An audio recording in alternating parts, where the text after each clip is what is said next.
وَلَقَدْ يَسَّرْنَا الْقُرْآنَ لِلذِّكْرِ فَهَلْ مِن مُّدَّكِرٍ الحمد لله رب العالمين والصلاة والسلام على أشرف الأنبياء والمرسلين أما بعد فأعوذ بالله من الشيطان الرجيم من همزه ونفخه ونفثه بسم الله الرحمن الرحيم رب اشرح لي صدري ويسر لي أمري واحلل عقدة من لساني يفقه قولي اللهم انفعنا بما علمتنا وعلمنا ما ينفعنا وزدنا علما فبشر عبادي الذين يستمعون القول فيتبعون أحسنه أولئك الذين هداهم الله وأولئك هم أولو الألباب أعوذ بالله من الشيطان الرجيم والذي خلق الأزواج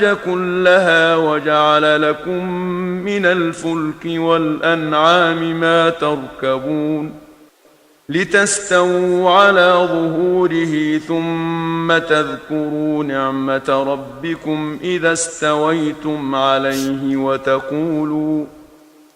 وتقولوا سبحان الذي سخر لنا هذا وما كنا له مقرنين وإنا إلى ربنا لمنقلبون أعوذ بالله من الشيطان الرجيم والذي خلق الأزواج كلها وجعل لكم من الفلك والأنعام ما تركبون اور وہ ذات جس نے پیدا کیا جوڑوں کو ہر ایک کو، وہ ذات جس نے ہر قسم کے جوڑے پیدا کیے۔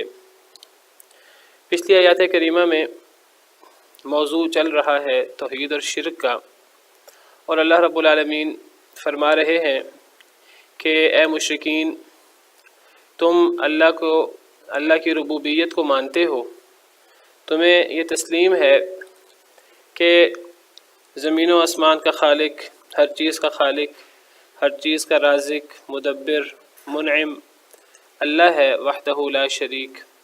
تم بھی یہ بات تسلیم کرتے ہو۔ جب تم یہ بات تسلیم کرتے ہو تو پھر جب تمہیں اللہ کا شکر ادا کرنا چاہیے، اللہ کے حکم کے مطابق اللہ کی عبادت کرنی چاہیے۔ جب تم عبادت کرتے ہو اور عبادت میں اللہ کے ساتھ پھر اوروں کو کیوں شریک کر دیتے ہو؟ جب ہر چیز کو پیدا کرنے والا اللہ وحدہ لا شریک ہے، جب چھوٹی سے چھوٹی مخلوق کو بھی کوئی دوسرا پیدا نہیں کر سکتا، تب پھر تم عبادت میں، مانگنے میں، دعاؤں میں، نظر و نیاز میں اور دیگر عبادت کی صورتوں میں تم اللہ کے ساتھ اوروں کو کیوں شریک کر دیتے ہو؟ تم اللہ کے ساتھ اللہ کی مخلوق کو کیوں شریک کر دیتے ہو؟ اس کائنات میں جتنے بھی کام ہیں تدبیر کے، تخلیق کے بعد تدوین کے، تکوینی امور، وہ سارے اللہ رب العالمین وحدہ لا شریک سر انجام دیتے ہیں۔ آسمان سے بارش کا برسانا ہے، مردہ زمین کو زندہ کرنا ہے، قیامت کے دن تمام انسان مرنے کے بعد دوبارہ زندہ ہوں گے۔ یہ سب کام اللہ وحدہ لا شریک اکیلے سر انجام دیتے ہیں۔ اسی طرح اللہ وحدہ لا شریک وہ ذات ہے، والذی خلق الازواج کلھا، وہ ذات جس نے پیدا کیا تمام جوڑوں کو، جتنے بھی جوڑے ہیں، جوڑے سے مراد ہر وہ چیز جس میں جوڑے ہیں، وہ جوڑے اللہ نے پیدا کیے ہیں۔ تو وہ ذات جس نے پیدا کیا جوڑوں کو تمام کو، اب کس چیز میں جوڑے ہیں؟ ہر چیز میں جوڑے ہیں، انسانوں میں بھی جوڑے ہیں، حیوانات میں بھی جوڑے ہیں، نباتات میں بھی جوڑے ہیں۔ یہ تو جاندار چیزیں ہیں، اور انسان، حیوانات اور نباتات کے علاوہ جمادات میں بھی جوڑے ہیں۔ ان چیزوں میں بھی جوڑوں کا تصور ہے، جوڑ کا، کہ جنہیں ہم نہیں جانتے۔ ایک آیت کریمہ میں اللہ تعالیٰ نے یہ جو جوڑے بنائے ہیں ہر چیز کے، اللہ اس کی وضاحت کرتے ہوئے فرماتے ہیں، سورہ یاسین آیت نمبر 36، اللہ فرماتے ہیں سبحان الذی خلق الازواج کلھا، پاک ہے وہ ذات جس نے تمام جوڑوں کو پیدا کیا۔ اب جوڑوں کا تصور کس کس چیز میں ہے؟ جہاں ہم پڑھ رہے ہیں سورہ زخرف میں وہاں تو تفصیل نہیں ہے، یہ سورہ یاسین میں اس کی تفصیل بھی ہم پڑھ آئے ہیں۔ پاک ہے وہ ذات جس نے ہر قسم کے جوڑے کو پیدا کیا، وہ کن کن میں ہیں؟ مما تنبت الارض، یہ ان میں بھی ہیں جن کو زمین اگاتی ہے یعنی پھلوں میں اور سبزیوں میں، ومن انفسہم، اور ان کی جانوں میں بھی یعنی انسانوں میں، ومما لا یعلمون، اور ان میں بھی جنہیں یہ نہیں جانتے، جنہیں یہ نہیں جانتے ان میں بھی جوڑے ہیں، ہر چیز میں جوڑے ہیں۔ انسانوں میں جو یہ جوڑوں کا تصور ہے نر مادہ، اور حیوانات میں تصور ہے، نباتات میں تصور ہے، پھلوں میں سبزیوں میں، جمادات میں بھی جوڑے ہیں۔ اب ضروری نہیں کہ وہ نر اور مادہ ہوں، جوڑے ہیں مثلا دن اور رات، یہ جوڑا ہے، آسمان اور زمین، یہ جوڑا ہے۔ تو اللہ نے ہر چیز میں جوڑے رکھے ہیں۔ ایک آیت کریمہ میں اللہ تعالیٰ فرماتے ہیں، ایک آیت کریمہ کا مفہوم ہے، وہ آیت میرے ذہن میں نہیں آ رہی، اس کا مفہوم ہے اللہ نے ہر شے میں جوڑے بنائے ہیں۔ وَمِن كُلِّ شَيْءٍ خَلَقْنَا زَوْجَيْنِ، آیت آ گئی میرے ذہن میں، وَمِن كُلِّ شَيْءٍ خَلَقْنَا زَوْجَيْنِ، سورہ زاریات آیت نمبر 49، اس میں ہے اللہ فرماتے ہیں ہم نے ہر شے کو دو دو جوڑے بنایا ہے، ہر شے کو جوڑے بنایا ہے تاکہ تم نصیحت پکڑو۔ تو اب ہر شے میں تو جمادات بھی آ جاتے ہیں، ضروری یہ نہیں ہے کہ وہ نر مادہ کی طرح وہ جوڑے ہوں اور ان میں تناسل چلتا ہو، یہ ضروری نہیں ہے، یہ تو جاندار چیزوں میں اس قسم کے جوڑے ہیں، انسانوں میں، حیوانات میں، نباتات میں۔ تو جمادات میں بھی جس طرح میں نے مثال دی دن اور رات، اب دن اور رات بھی یہ جوڑے ہیں، آسمان اور زمین جوڑے ہیں، تو چھت اور زمین یہ بھی جوڑا ہے۔ تو اس طرح مختلف چیزیں ایک دوسرے کا جوڑا ہوتی ہیں، ہر چیز میں اللہ فرماتے ہیں ہم نے جوڑے بنائے ہیں۔ اب قرآن کریم کوئی سائنس کی کتاب نہیں ہے کہ یہ اس قسم کی چیزوں کو تفصیل سے ایک ایک چیز بیان کریں، قرآن تو موٹی موٹی بات کرتا ہے، اللہ کی عظمت بیان کرتا ہے۔ اب یہ ہمارا کام ہے کہ ہم قرآن کریم کی ان آیات کو مد نظر رکھتے ہوئے اگر ہم علم رکھتے ہیں سائنس کا اور ان چیزوں کا، تو ہم تلاش کریں کیسے ہر چیز میں جوڑے ہیں۔ تو اللہ نے ایک اصولی بات کر دی ہے کہ اللہ نے ہر چیز میں جوڑے بنائے۔ تو یہاں تو جوڑوں کا ذکر تھا، یہ ذکر نہیں ہے کہ جوڑے کس کس چیز میں ہیں، تو میں نے ذکر کر دیا قرآن کریم کی دیگر آیات سے کہ یہ ہر چیز میں جوڑے ہیں، انسان ہوں، حیوانات ہوں، نباتات ہوں، جمادات ہوں۔ آپ دیکھیں دنیا آخرت خود جوڑا ہے، دنیا اور آخرت یہ بھی جوڑا ہے، جنت جہنم یہ بھی جوڑا ہے، تو اچھا برا۔ تو فرمایا کہ اور وہ ذات جس نے ہر قسم کے جوڑے کو پیدا کیا، یعنی گویا کہ ہر چیز میں جوڑے ہیں، تو مراد ہر قسم کی مخلوق ہے، ہر قسم کی مخلوق جس میں جوڑے ہیں، اور اللہ فرماتے ہیں اللہ نے ہر چیز میں جوڑے بنائے ہیں۔ تو گویا کہ مراد یہ ہوا کہ والذی خلق الازواج کلھا، کہ وہ ذات جس نے پیدا کیا تمام جوڑوں کو، یعنی جس نے پیدا کیا تمام مخلوقات کو، ہر مخلوق میں جوڑا ہے۔ تو نیکی بدی تو یہ مختلف جوڑے ہیں، ضروری نہیں کہ وہ نر اور مادہ کی طرح کے جوڑے ہوں جن سے نسل چلتی ہو۔ اللہ نے فرما دیا ہر چیز میں جوڑے ہیں، تو یہ سارے جوڑے اللہ نے پیدا کیے ہیں، گویا کہ اور یہ ہر چیز میں ہیں۔ جب یہ ہر چیز میں ہے تو گویا کہ ہر چیز کو ہی پیدا کرنے والا اللہ ہے۔ تو اللہ تعالیٰ اصل میں یہ اپنی قدرتیں بیان کر کے کیا ثابت کرنا چاہتے ہیں؟ اللہ یہ ثابت کرنا چاہتے ہیں کہ دیکھو کہ جب پیدا اللہ نے اکیلے کیا ہے، جب رزق اور ہر قسم کے تدبیر اللہ اکیلے کرتا ہے، پھر تم عبادت میں اللہ کے ساتھ اوروں کو، اللہ کی مخلوق میں سے ہی اوروں کو شریک کر دیتے ہو۔ پھر اللہ سوال کرتے ہیں اچھا اگر تم نے اللہ کے ساتھ اوروں کو اللہ کا شریک بنا ہی دیا ہے تو ذرا یہ بتاؤ جو کام اللہ کرتے ہیں کیا ان میں سے کوئی یہ کام کر سکتا ہے؟ اگر کوئی کام کر سکے تو چلو مغالطہ کسی کو ہو سکتا ہے کہ وہ اللہ کے شریک ہو سکتے ہیں۔ اللہ تعالیٰ جو ہیں انہوں نے زمین کو ہمارے لیے بچھونا بنایا، زمین میں رستے بنائے ہمارے لیے، اللہ نے آسمان سے پانی برسایا، اللہ مردہ شہر کو زندہ کرتے ہیں، اللہ تعالیٰ نے ہر قسم کے جوڑے پیدا کیے ہیں۔ تو کیا یہ تمام کام جن کو تم اللہ کا شریک بناتے ہو وہ یہ کام کر سکتے ہیں؟ اگر کر سکتے ہیں تو چلو سوچا جا سکتا ہے کہ اللہ کے شریک ہوں گے، لیکن اگر وہ سارے کام نہیں کر سکتے تو پھر تم نے ان کو اللہ کا شریک کیسے بنا دیا ہے؟ پھر تم اللہ کے ساتھ عبادت میں انہیں کیوں شریک کرتے ہو؟ توحید الوہیت میں اللہ کے ساتھ تم انہیں کیوں، الوہیت میں تم اللہ کے ساتھ انہیں کیوں شامل کرتے ہو؟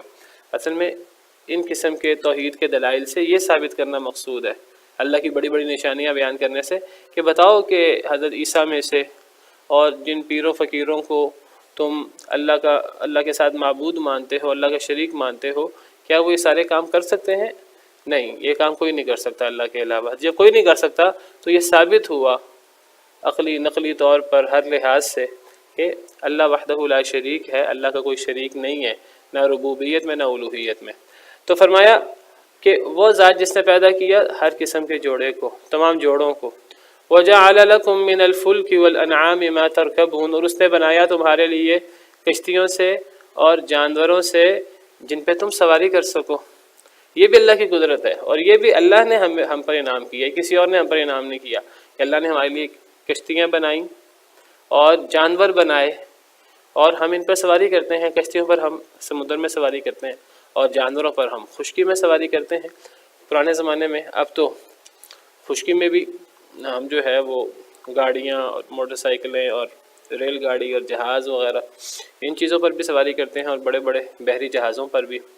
تو یہ سب اللہ نے ہمارے لیے چیزیں مسخر کی ہیں، اور اللہ نے یہ چیزیں ہمارے لیے بنائی ہیں۔ یہ اللہ وحدہ لا شریک کے ہم پر انعامات ہیں۔ جب یہ اللہ وحدہ لا شریک کے انعامات ہیں تو ہمارا کام یہ ہے کہ ہم جواب میں اللہ وحدہ لا شریک کا ہی شکریہ ادا کریں، ہم صرف اللہ کی عبادت کریں، ہم اس عبادت میں اللہ کے ساتھ اوروں کو شریک نہ کریں۔ تو اللہ نے تمہارے لیے کشتیاں بنائیں اور جانور بنائے جن پہ تم سواری کرتے ہو۔ اور بھی بہت سے کام لیتے ہیں ہم جانوروں سے، سواری کے علاوہ بھی دودھ ہم ان سے حاصل کرتے ہیں، اور پھر ہم ان سے اپنی غذا اور گوشت وغیرہ ان کو ذبح کر کے ہم استعمال کر لیتے ہیں۔ تو یہ سب چیزیں اللہ نے ہمارے لیے بطور انعام ہمیں دی ہیں، اور یہ صرف اللہ وحدہ لا شریک کا ہم پر انعام ہے، جس میں کوئی شریک نہیں ہے اللہ کا۔ لِتَسْتَوُوا عَلَى ظُهُورِهِ، تاکہ تم بلند ہو جاؤ ان کی پشت پر، کن کی؟ ان جانوروں کی پشت پر، تم ان جانوروں کی پشت پر سوار ہو جاؤ۔ ثُمَّ تَذْكُرُوا نِعْمَةَ رَبِّكُمْ، پھر تم یاد کرو اپنے رب کی نعمت کو، تم اپنے رب کی نعمت کو یاد کرو کہ اللہ نے تمہیں ایک مخلوق پر سوار کروایا ہے، تم بھی اللہ کی مخلوق ہو اور یہ جانور بھی اللہ کی مخلوق ہیں۔ یہ دیکھنے میں تم سے بڑے جسے رکھتے ہیں، تم سے بڑی جسامت رکھتے ہیں، تم آرام سے ان کو کنٹرول نہیں کر سکتے تھے، قابو نہیں کر سکتے تھے، لیکن اللہ نے ان کو تمہارے تابع فرما کیا ہے۔ یہ اللہ کا تم پر احسان ہے۔ اگر اللہ چاہتے اللہ ان جانوروں کو ہم پر سوار کرا دیتے، لیکن اللہ نے ہمیں ان کے اوپر سوار کرایا ہے، اللہ نے ہم پہ یہ انعام کیا ہے، اللہ نے ہمیں یہ تکریم بخشی ہے۔ جب اللہ نے ہم پر یہ انعام کیا ہے، اب ہمارا کام یہ ہم جواب میں صرف اللہ کا شکر ادا کریں، صرف اللہ کی عبادت کریں۔ ہم جب عبادت میں، شکر میں اللہ کے ساتھ اوروں کو شریک کر دیں تو پھر اللہ کو تو غصہ آنا ہی آنا ہے۔ تو اللہ فرماتے ہیں وَلَقَدْ كَرَّمْنَا بَنِي آدم، ہم نے بنی آدم کو بڑی تکریم بخشی ہے، بڑی عزت دی ہے۔ وَحَمَلْنَاهُمْ فِي الْبَرِّ وَالْبَحْرِ، ہم نے انہیں خشکی میں بھی سوار کرایا اور انہیں سمندر میں بھی سوار کرایا۔ وَرَزَقْنَاهُمْ مِنَ الطَّيِّبَاتِ، ہم نے انہیں پاکیزہ رزق دیا۔ وہ پاکیزہ رزق اللہ نے دیگر جانوروں کو اس طرح کا رزق نہیں دیا جس نے انسانوں کو دیا۔ دیگر جانور بھی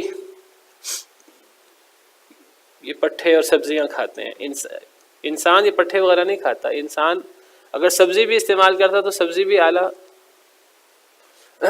اور اگر ایک انسان جو ہے وہ سبزی بھی استعمال کرتا، پھل بھی استعمال کرتا، اگر گوشت بھی استعمال کرتا، دیگر جانور بھی گوشت کھاتے ہیں، وہ کچا ہی گوشت کھا جاتے ہیں اور ہر قسم کا گوشت کھا جاتے ہیں۔ انسان کچا نہیں، پکا کر اور پھر صاف ستھرا، خون سے پاک اور ہر چیز سے پاک، اللہ نے اس کے لیے پورا سسٹم بنایا ہے، پورا نظام بنایا ہے ذبح کرنے کا اور دیگر چیزوں کا، تاکہ وہ جو فاسد مادے ہیں وہ نکل جائیں اندر سے۔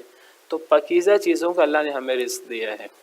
وَرَزَقْنَاهُمْ مِنَ الطَّيِّبَاتِ وَفَضَّلْنَاهُمْ عَلَىٰ كَثِيرٍ مِّمَّنْ خَلَقْنَا تَفْضِيلًا، اور ہم نے ان کو فضیلت دی ہے، بنی آدم کو، بہت زیادہ مخلوقات پر۔ تو اللہ کے یہ ہم پر انعامات ہیں تاکہ تم چڑھ جاؤ ان کی پشت پر۔ ثُمَّ تَذْكُرُوا نِعْمَةَ رَبِّكُمْ، پھر تم یاد کرو اپنے رب کی نعمت کو۔ اِذَا اسْتَوَيْتُمْ عَلَيْهِ، جب تم ان پر سوار ہو جاؤ تو تم اللہ کی نعمت کو یاد کرو کہ اگر اللہ کی مدد نہ ہوتی تو تم ان پر سواری نہ کر سکتے۔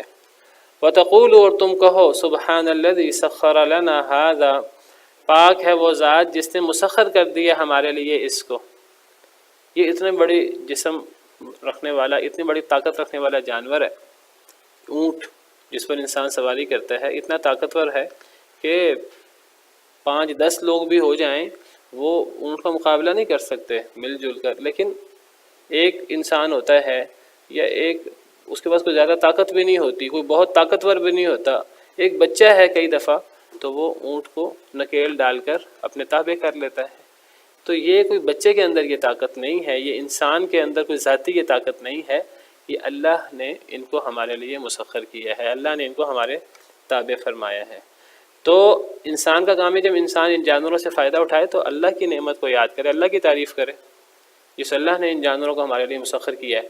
تو اللہ فرماتے ہیں جب تم ان جانوروں کی پشت پر سوار ہو تو تمہیں یہ کہنا چاہیے، تمہیں اپنے رب کی نعمت کو یاد کرنا چاہیے، اور تمہیں کہنا چاہیے کہ سبحان الذی سخر لنا، پاک ہے وہ ذات جس نے مسخر کر دیا ان کو ہمارے لیے، جس نے مسخر کیا ہمارے لیے یہ. وما كنا له مقرنین، اور نہیں تھے ہم اس کے اوپر طاقت رکھنے والے. وعلیکم السلام. ہم اس کے اوپر طاقت رکھنے والے نہیں تھے، ہم نے کوئی اپنی صلاحیت سے اپنی طاقت سے انہیں کنٹرول نہیں کیا. اگر طاقت کی بات ہے یہ ہم سے زیادہ طاقت رکھتے ہیں، ارے اللہ کا سراسر ہم پر انعام ہے. مقرنین کا مطلب بعض صحابہ کرام سے ثابت ہے، وہ کہتے بعض مفسرین سے کہتے ہیں مطیقین، ہم ان کے اوپر طاقت رکھنے والے نہیں ہیں. یہ صرف سراسر اللہ کا ہم پر انعام ہے کہ اللہ نے ہمیں ان کے اوپر حاکم بنا دیا ہے، اللہ نے ہمیں ان کے اوپر سوار کرا دیا ہے. اب کوئی شخص جو ہے وہ اونٹ پر سواری کرے، اللہ نے اس کو ہمارے لیے مسخر کیا ہے، تو کوئی ان پر سواری کرے اور سواری کر کے وہ ایک انسان جو ہے وہ اللہ کی بجائے اب پیر عبدالقادر جیلانی کا شکریہ ادا کرنا شروع کر دے، یا کسی اور کی جو ہے نا وہ اس کا شکریہ ادا کرنا شروع کرتے، تو اللہ کے لیے یہ بات کتنی غصے والی ہوگی کہ اللہ نے یہ چیزیں ہمارے لیے مسخر کی ہیں اور ہم اللہ کو چھوڑ کر اوروں کا شکریہ ادا کریں. تو یہی شرک ہے اور یہی چیز اللہ کو سب سے زیادہ ناپسند ہے. میں ایک دفعہ تقریر سن رہا تھا، مولانا محمد حسین شیخو پوری صاحب جن کو شیخ القرآن کہتے ہیں رحمہ اللہ، فوت ہو گئے ہیں، پنجابی زبان میں زیادہ تر وہ تقریر کرتے تھے، تو قرآن کریم کی آیتیں بڑی پیش کرتے تھے، توحید بڑی پیش کرتے تھے. تو ایک دفعہ تقریر پہ کرتے کرتے انہوں نے بڑی زبردست مثال دی. وہ کہتے ہیں کہ اگر آپ کے پاس کوئی مرغی ہو اور اس مرغی کا جو ہے نا وہ آپ دھیان وغیرہ رکھتے ہوں، تو وہ مرغی جو ہے نا سارا دانہ وغیرہ وہ آپ کے پاس سے کھائے اور ساری گند وغیرہ آپ کے ہاں کرے، آپ اس کی صفائی وغیرہ کا انتظام کرتے ہو، جب وہ انڈے دوسرے کے گھر میں جا کے دے، ہمسائے کے گھر میں جا کے، تو آپ کو کتنا غصہ آئے گا. تو اس طرح کر کے انہوں نے سمجھایا کہ سارا آپ جو ہے اس پر انعام کر رہے ہیں، تو وہ اب مرغی تو ہمیں چلے انڈے دیتی ہے، ہم فائدہ اٹھاتے ہیں، ہم تو خود مخلوق ہیں، ہمیں خود ضرورت ہے، ہم جس پر کوئی احسان کرتے ہیں ہمیں اس کے بھی احسان کی ضرورت ہوتی ہے. اگرچہ اللہ ہم پر احسان کرتے ہیں، اللہ کو ہمارے جواب کی ضرورت نہیں ہے، لیکن اگر ہم کھائیں اللہ کا اور گن اللہ کے علاوہ کسی اور کے گائیں تو اللہ کو غصہ تو آئے گا. اللہ کو اگرچہ ہماری ضرورت نہیں ہے ہمارے عبادت کی اور ہمارے شکریہ کی اور ہماری اللہ کی تعریف کرنے کی، لیکن یہ بات بالکل فطری ہے کہ اللہ کو غصہ ضرور آئے گا کہ سارے انعامات میرے، تو یہ میرے علاوہ کس سے مدد مانگ رہا ہے اور میرے علاوہ جو ہے وہ کس کے لیے یہ نکال رہا ہے، کیا کہتے ہیں اس کو، نظر و نیاز وغیرہ نکال رہا ہے. تو انسان کو صرف اللہ وحدہ لا شریک کی عبادت کرنی چاہیے، اس کے علاوہ کسی کی عبادت نہیں کرنی چاہیے.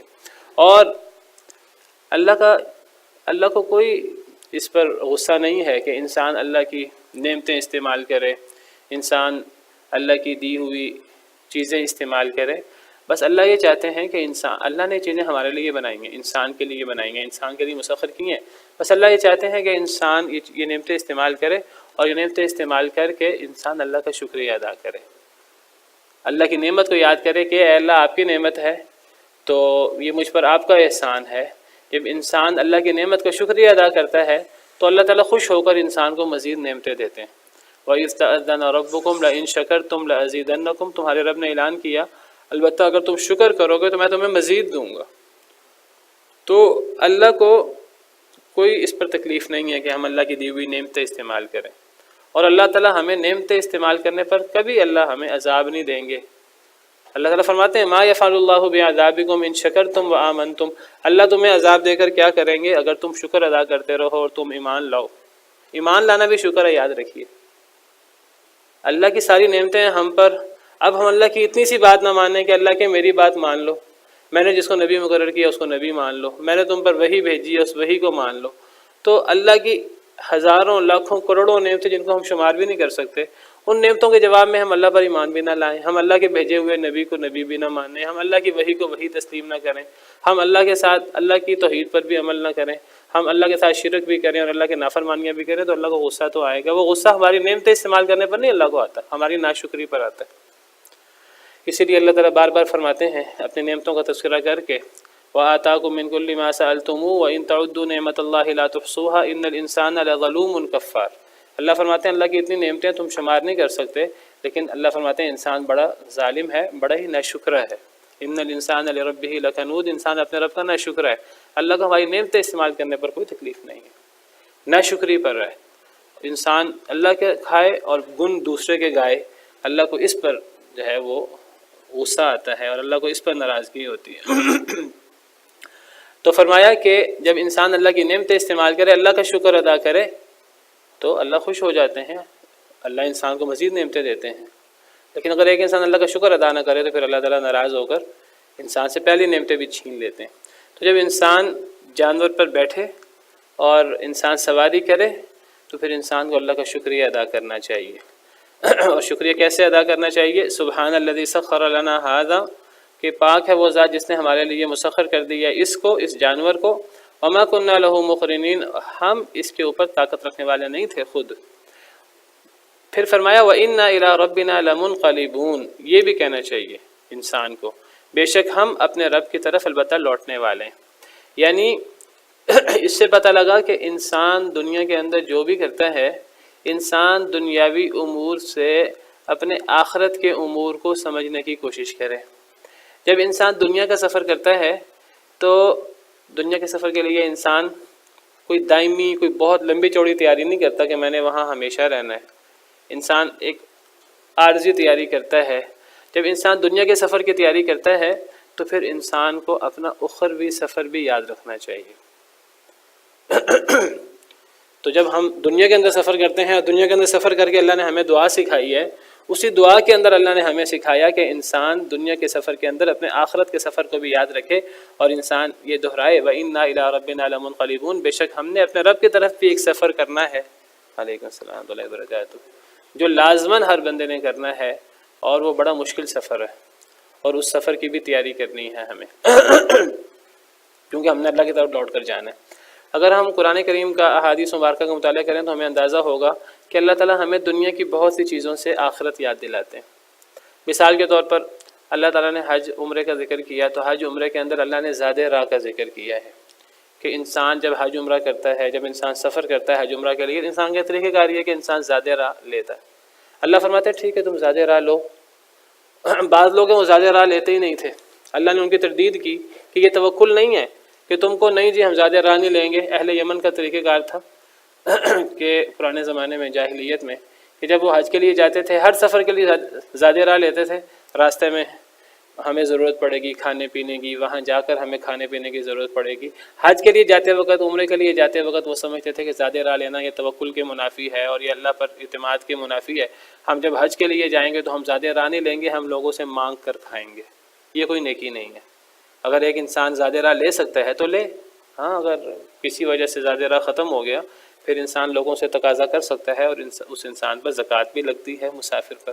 تو اللہ تعالیٰ نے فرمایا حج کے احکام میں وَتَزَوَّدُوا، زیادہ راہ لیا کرو، لیکن ساتھ ہی کیا فرمایا فَإِنَّ خَيْرَ الزَّادِ التَّقْوَىٰ، یہ حج کے جو احکامات ہیں ان میں۔ تو اب چونکہ سفر کی بات تھی، حج کی بات تھی، تو زیادہ راہ نہیں لیتے تھے، تو دنیا کے زیادہ راہ کی بات کی۔ جب دنیا کے زیادہ راہ کی بات کی تو کہا کہ آخرت کے سفر کے لیے زیادہ راہ، یہ دنیا کے اندر جو ہم کام کر، جو زندگی گزار رہے ہیں، یہ آخرت کے لیے ہے۔ تو جب ہم کسی سفر کے لیے زیادہ راہ لیتے ہیں اور ہمیں زیادہ راہ لینا چاہیے، تو آخرت کا سفر بھی ہم نے کرنا ہے جو کسی وقت بھی شروع ہو سکتا ہے، تو اس کے لیے زیادہ راہ تو ہم اکٹھا ہی نہیں کر رہے۔ اس کا زیادہ راہ کیا ہے؟ نیک اعمال، توحید، اللہ کو راضی کرنا، اللہ سے اپنے گناہوں کی معافی مانگنا۔ تو فرمایا زیادہ راہ لو فإن خیر الزاد التقویٰ، بہترین زیادہ راہ تقویٰ ہے۔ تقویٰ سے بہتر زیادہ راہ آخرت کے لیے کیا ہو سکتا ہے؟ اللہ کا ڈر۔ یہ تقویٰ ایسی چیز ہے جو انسان کو جنت میں لے جاتی ہے اللہ کے حکم سے۔ تو آخرت کے لیے سب سے بہترین زیادہ راہ تقویٰ ہے۔ تو اللہ نے دنیا کے زیادہ راہ سے ہمیں آخرت کا زیادہ راہ سکھایا۔ اسی طرح قرآن کریم کے اندر اللہ تعالیٰ نے ایک جگہ لباس کا ذکر کیا۔ اللہ نے فرمایا لباس، اللہ کی بڑی نعمت ہے تم پر، اور اللہ نے لباس کیوں اتارا ہے؟ تو قرآن کریم میں جب اللہ تعالیٰ نے سیدنا آدم سیدہ حوا کا ذکر کیا تو اللہ نے لباس کا ذکر بھی فرمایا، اور فرمایا لباس جو ہے یہ تم پر اللہ کی بہت بڑی نعمت ہے، بہت بڑی نعمت ہے، اور اس لباس سے اپنے آپ کو عاری کر لینا اور کم سے کم لباس پہننا یہ انسان کی کوئی خوبصورتی، کوئی زینت نہیں ہے، یہ تو انسان کی توہین ہے۔ یہ لباس انسان سے شیطان نے اتروایا تھا اپنا بدلہ لینے کے لیے۔ جب شیطان نے دیکھا کہ اللہ تعالیٰ نے سیدنا آدم کو شیطان پر فوقیت دے دی ہے، اور شیطان کو یعنی جنوں کو، فرشتوں کو بھی حکم دیا کہ وہ سجدہ کریں آدم کو، اور شیطان کو جو جنوں میں سے تھا، گویا کہ جنوں کو بھی اللہ نے انسان کے سامنے جھکنے کا حکم دیا اور انسانوں کی فوقیت جنوں پر بھی ثابت کی۔ شیطان سے یہ برداشت نہ ہوا تو شیطان کو وہاں سے پھر دھتکارا گیا جب شیطان نے سجدہ نہیں کیا۔ اب شیطان نے اس کا بدلہ یہ لیا حضرت آدم حضرت حوا کو بے لباس کر کے، اس نے ان سے درخت کا پھل کھلوایا وسوسے ڈال ڈال کر، تو جب انہوں نے درخت کا پھل کھایا تو بے لباس ہو گئے۔ تو اللہ تعالیٰ نے قرآن میں فرمایا ہے یا بنی آدم لا یفتننکم الشیطان، یہ آگے اگلی آیت یہی ہے، اے بنی آدم تمہیں شیطان فتنے میں نہ ڈال دے، کما اخرج ابویکم من الجنہ، جیسے اس نے تمہارے ماں باپ کو جنت سے نکالا، ینزع عنہما لباسہما، وہ کھینچتا تھا ان سے ان کا لباس، لیریہما سوآتہما، تاکہ وہ ان دونوں کو ان کی شرمگاہیں دکھا دے۔ تو یہ لباس اتارنا اور بے لباس ہو جانا یہ شیطانی ہتھ گنڈا ہے، اور شیطان کا یہ بدلہ ہے جو شیطان نے حضرت آدم سے لیا کہ حضرت آدم کی وجہ سے اسے ذلیل ہونا پڑا۔ تو اللہ تعالیٰ فرماتے ہیں کہ یہ جو لباس ہے یہ انسان کے لیے اللہ کا بہت بڑا انعام ہے اور بہت بڑی زیب و زینت ہے انسان کی۔ لباس اتارنا زیب و زینت نہیں ہے، لباس پہننا زیب و زینت ہے۔ اور یہ ہمارے ہاں عجیب ٹرینڈ شروع ہو گیا کہ لباس جو ہے مختصر سے مختصر ہوتا جا رہا ہے، چھوٹے سے چھوٹا ہوتا جا رہا ہے، اور یہ شیطانی ہتھ کنڈا ہے سب سے بڑا۔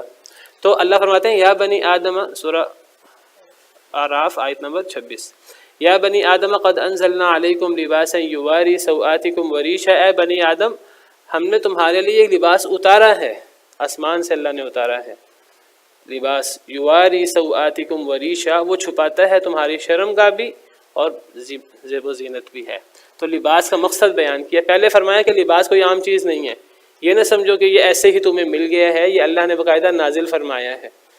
یا تو اللہ نے باقاعدہ جس طرح آسمان سے اتارا آدم حوا کو، شاید اسی طرح اللہ نے لباس بھی آسمان سے اتارا ہے، یا پھر لباس کے احکامات اللہ تعالیٰ نے آسمان سے اتارے ہیں۔ بہرحال یہ لباس اللہ کی بہت بڑی نعمت ہے جو انسان پہنتا ہے، اور دیکھیے یہ انسان کی فضیلت ہے باقی مخلوقات پر۔ باقی مخلوقات لباس نہیں پہنتی، انسان لباس پہنتا ہے، یہ بھی انسان کی تکریم ہے۔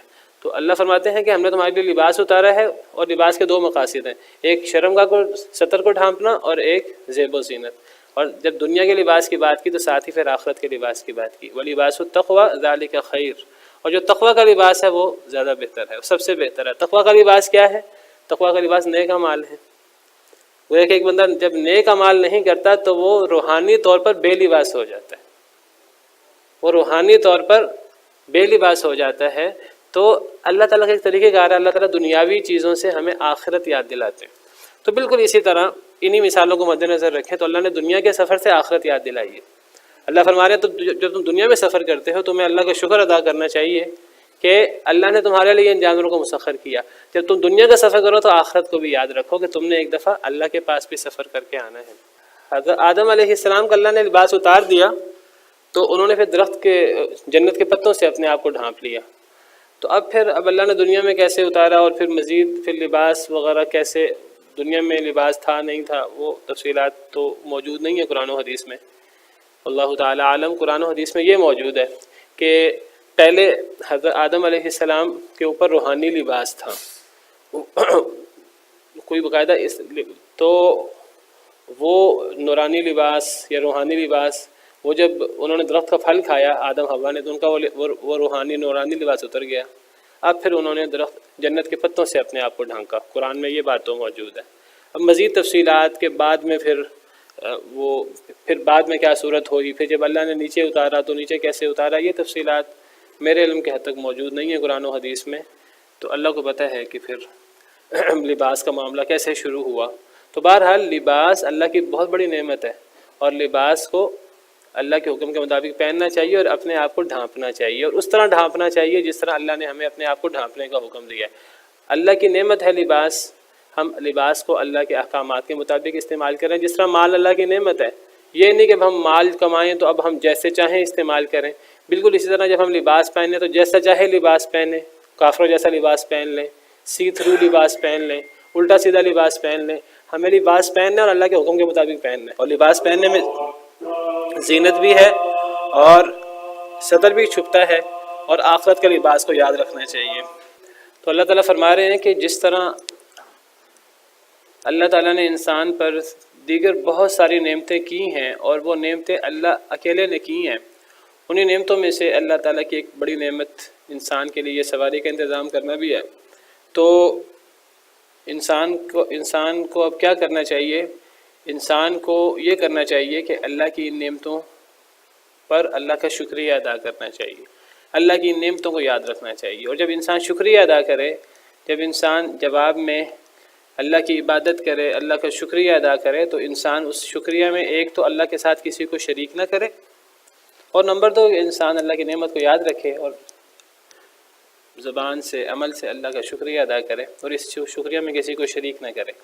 تو انسان جب سواری پر بیٹھے تو انسان کو یہ دعا پڑھنی چاہیے، سبحان الذی سخر لنا ھذا وما كنا له مقرنین وانا الی ربنا لمنقلبون۔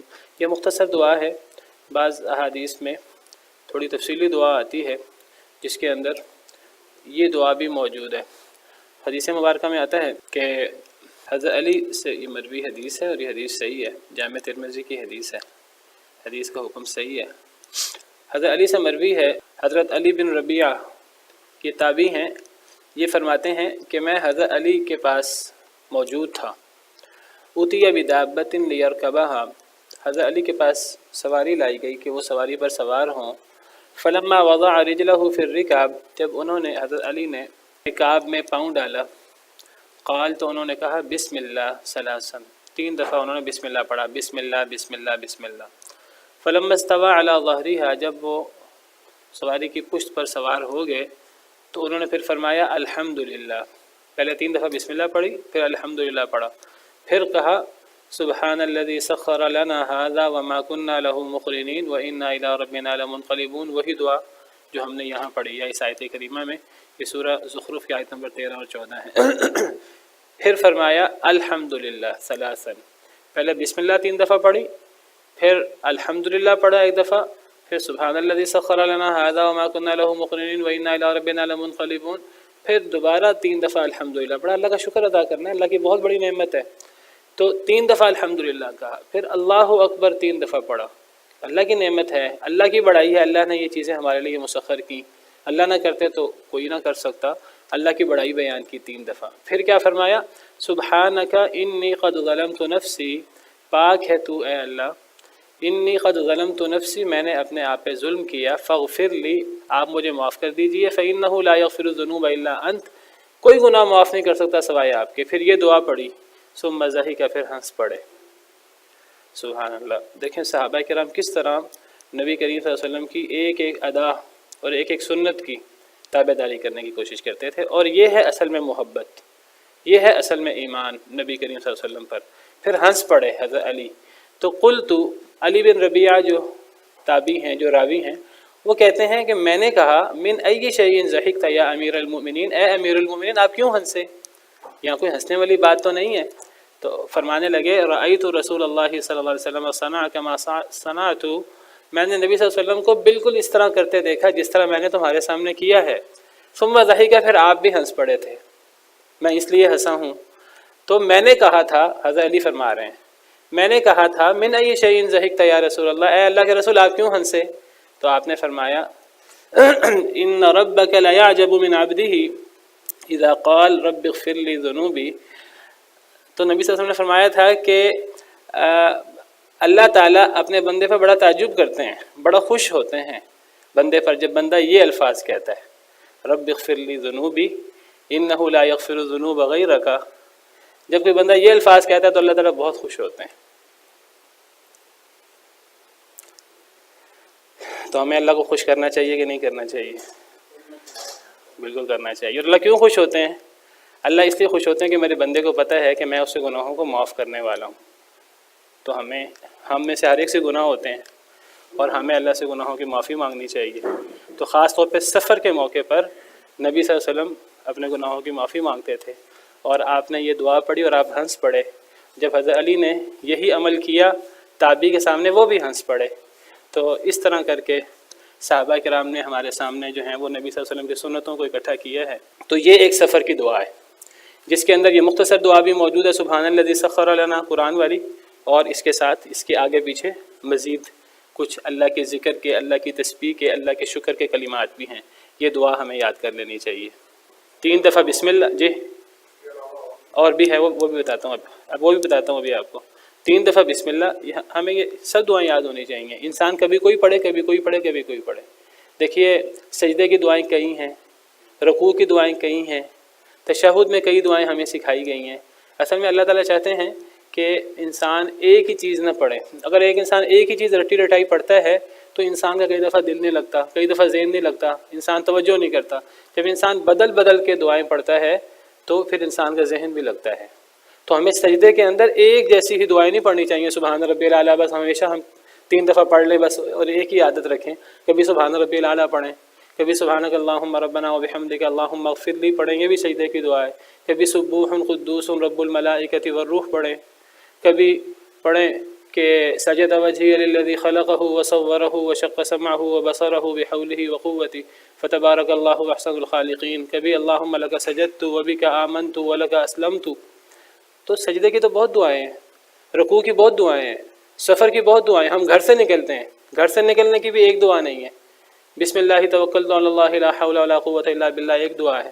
دوسری دعا اللہم انی اعوذ بک ان اضل او اضل او ازل او ازل او اظلم او اظلم او اجہل او یجہل علی. کبھی یہ دعا پڑھیں، کبھی یہ پڑھیں، یہ دونوں پڑھیں. اسی طرح سفر کی دعائیں بھی کئی ہیں. تو ایک دعا یہ ہے، اور یہ دعا اتنی زبردست ہے کہ اللہ کو اس پر بڑی ہی خوشی ہوتی ہے اپنے بندے پر، جب بندہ یہ دعا پڑھتا ہے، جب اللہ سے گناہوں کی معافی مانگتا ہے. اور سفر میں خاص طور پہ گناہوں کی معافی مانگنی چاہیے، کیونکہ یہ سفر آخری سفر سے مشابہ بھی ہو سکتا ہے، کیا پتہ ہم واپس نہ آئیں. تو اگر ہم یہ دعا پڑھ لیں اور اللہ ہمارے سارے گناہ معاف کر دیں اور اللہ ہم سے خوش ہوں، راضی ہوں، تو انسان سیدھا جنت میں چلا جائے. تو ایک تو دعا یہ ہے، تو یہ دعا یاد کر لیجئے. مجھے ویسے یہ دعا نہیں آتی تھی، لیکن میں نے جب کل پڑھی تفسیر ابن کثیر میں تو میں نے کہا میں یہ دعا یاد کروں گا اور سب کو سناؤں گا بھی. تو بسم اللہ 3 دفعہ، پھر یہ ہے سواری پر سوار ہونے سے پہلے، پھر سواری پر سوار ہو کر 1 دفعہ الحمدللہ، پھر سبحان الذی سخر لنا، پھر الحمدللہ 3 دفعہ، پھر اللہ اکبر 3 دفعہ، پھر سبحانک انی قد ظلمت نفسی فاغفر لی فانہ لا یغفر الذنوب الا انت. دوسری دعا صحیح مسلم میں، یہ تو ترمذی کی روایت ہے. ایک اور دعا بھی ہے، وہ صحیح مسلم میں ہے، اور وہ سیدنا ابن عمر رضی اللہ عنہ سے مروی ہے. حضرت ابن عمر رضی اللہ عنہ نے انہیں سکھایا، تابعین کو، کہ رسول کریم صلی اللہ علیہ وسلم کان اذا استوى علی بعیرہ، جب نبی صلی اللہ علیہ وسلم اپنے اونٹ پر سوار ہو جاتے، خارجا الی سفر، سفر کے لیے نکل کھڑے ہوتے، کبر ثلاثا، تو پھر آپ 3 دفعہ اللہ اکبر اللہ اکبر اللہ اکبر پڑھتے.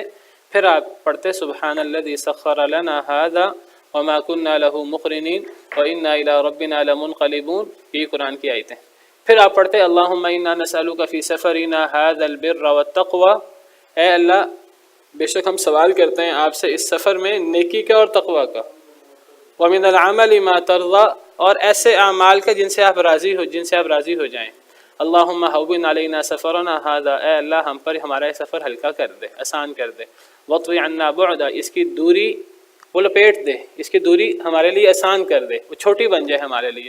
پرانے زمانے کے سفر تو مہینوں پر محیط ہوتے تھے، تو اس کی دوری ہم سے لپیٹ دے. اللہم انت الصاحب فی السفر، اے اللہ سفر میں بھی آپ ہی ساتھی ہیں. والخلیفۃ فی الاہل، اور پیچھے اب گھر والے اکیلے رہ رہے ہیں، اے اللہ ان گھر والوں کے جانشین بھی آپ ہی ہیں. اللہم انی اعوذ بک من وعثاء السفر، اے اللہ سفر کی جو مشکلات ہیں میں ان سے آپ کی پناہ میں آتا ہوں. وکآبۃ المنظر، اور کوئی برے منظر سے. وسوء المنقلب فی المال والاہل، اور مال میں اور گھر والوں میں کوئی بری چیز ہو، میں ان تمام چیزوں سے آپ کی پناہ میں آتا ہوں. تو یہ آپ دعا پڑھتے تھے. یہ تو دعا ہے سفر کے لیے جانے کی. وَإِذَا رَجَعَ، اور جب آپ واپس لوٹتے، قال، تو آپ فرماتے ہن، آپ یہی کلمات فرماتے اور پھر آپ ان کے اندر مزید کچھ کلمات کا اضافہ فرماتے، آئبون تائبون عابدون لربنا حامدون۔ تو واپسی میں آپ اسی دعا کے اندر یہ آئبون تائبون عابدون لربنا حامدون کا اضافہ کر دیتے۔ آئبون لوٹنے والے ہیں، تائبون توبہ کرنے والے ہیں، عابدون عبادت کرنے والے ہیں، لربنا حامدون اپنے رب کی حمد و ثنا کرنے والے ہیں۔ تو واپسی پہ آپ ان کلمات کا اضافہ کر دیتے اور جاتے وقت آپ جو ہے وہ فی المال والاہل تک پڑھتے۔ تو یہ دعائیں جو ہیں ہمیں یاد ہونی چاہیے سفر کی۔ اچھا، یہ تو وہ دعائیں سفر کی جو قرآن میں موجود ہے، اور یہ جو دونوں آپ کو میں نے دعائیں بتائی ہیں، ان دونوں دعاؤں میں قرآن کی اس آیت کا ذکر موجود ہے۔ ویسے قرآن کریم میں سیدنا نوح علیہ السلام کے سفر کا ذکر ہے۔ جب حضرت نوح علیہ السلام پر ان کی قوم پر اللہ نے عذاب بھیجا اور حضرت نوح علیہ السلام نے کشتی تیار کی، تو وہاں بھی ایک دعا کا ذکر ہے۔ ہم وہ دعا بھی پڑھ سکتے ہیں۔ میں نے ذکر کیا ایک دعا نہیں، کئی دعائیں ہوتی ہیں اور ہمیں ساری دعائیں یاد ہونی چاہیے۔ کبھی کوئی پڑھ لیں، کبھی کوئی پڑھ لیں۔ تو بسم اللہ مجریہا و مرساہا ان ربی لغفور الرحیم، یہ کس کی دعا ہے؟ یہ سیدنا نوح علیہ السلام کی دعا ہے۔ جب وہ کشتی پہ سوار ہوئے تھے تو جب لوگ وہ بھی سوار ہوئے اور لوگ بھی سوار ہو گئے، ایمان والے، اور تمام جانوروں کو بھی سوار کر لیا، تو حضرت نوح نے فرمایا تھا وقال ارکبوا فیہا بسم اللہ مجریہا و مرساہا ان ربی لغفور الرحیم۔ حضرت نوح نے فرمایا تھا اس پر سوار ہو جاؤ، اللہ کے نام کے ساتھ ہی اس کا چلنا ہوگا، اس کا رکنا ہوگا، میرا رب بہت معاف کرنے والا، بہت رحم کرنے والا ہے۔ اسی طرح یہ تو 12ویں پارے میں ہے، تو 18ویں پارے میں بھی حضرت نوح کا ہی ذکر ہے، اور حضرت نوح کا ذکر ہے جب وہ کشتی پر سوار ہوئے تھے، ایک تو انہوں نے لوگوں سے کہا تھا کہ یہ دعا پڑھو بسم اللہ مجریہا و مرساہا ان ربی لغفور الرحیم۔